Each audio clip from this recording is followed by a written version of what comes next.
Hello and welcome to another video from home. Today on A Vogel Talks Menopause, I'm going to be talking about how to maintain a healthy routine at home and how it can help you with your menopause. If you like my tips and advice, then please subscribe and remember to hit the bell icon so you can be notified of all my new videos. With everything that's going on at the moment, there's so many things that are out of our control. It can make us feel helpless, but these are things that we have to accept for the time being. But there are so many things on a daily basis that we can control, especially if we follow a good routine. So today I'm going to look at how you can set up a good routine and how it can help with your menopause symptoms. So why is a routine really helpful just now? Well, it gives us a sense of stability and order when everything around us is, as I say, out of our control. It helps to instill in us the good habits that hopefully we've been building up throughout our menopause to help us both physically and emotionally. And a good routine also helps us to avoid some of those bad habits that can have a negative effect on our symptoms. It allows our body to adjust better to new situations that are going on. And a good routine also helps us to identify any symptom triggers. And for those of you that have been watching for a while, you know that very often it's something that you're eating or doing or thinking that tends to be a trigger for your menopause symptoms. And if you are in a good routine, then these negative things are less likely to have an impact. And these kind of negative impacts, they can cause flushes, they can cause us the palpitations, it can allow our nervous system to go even more out of control. So how can you sort out a good routine? So number one, when you get up, first thing, remember the water and set a timer during the day to keep reminding you of when to drink. This is one of my biggest downfalls, I'm afraid, when I'm at home. I just find it so much more difficult to drink water.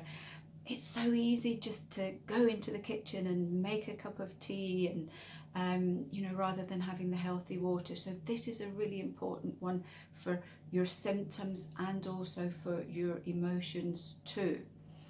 Secondly, go to bed and get up at the same time. When I first started working from home, I thought, this is great.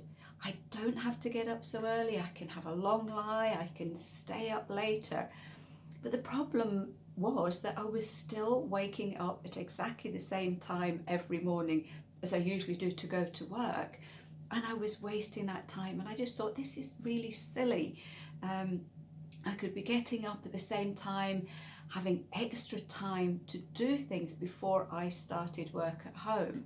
And it's made a huge difference because I either do my exercises if I decide I don't want to go out at work, I can tidy the house so everything's neat for the rest of the day, or I can do some meditation or mindfulness before I even sit down to work. And that for me has made a huge difference. So that's a really important one here. Going to bed later, getting up later, it can affect our body clock too. And I know you may find that at the weekend you have a lovely long lie and you just find that you don't seem to have as much energy during the day. So going to bed later, getting up later, again, it can make us sleep less well, and that can have an impact the next day. We might find we're a bit more sluggish, a little bit moody, and maybe don't have quite so much energy. Have set meal times. Have your meals at the same time you would have done had you been going out to work. This is really important because even if you're at home, you're still doing things. I have to work. There may be those of you that are having to look after people who are not well, or you have other things to do too. So eating well is still really important, even though you might be at home the whole time.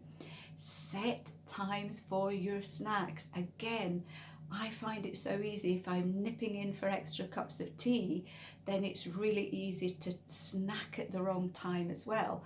And you might find out that you're snacking 2 or 3 times in the morning instead of at once. And again, especially if it's the wrong foods, that's going to have an impact on your symptoms. I've just decided I'm not going to bring any tempting foods into the house at all.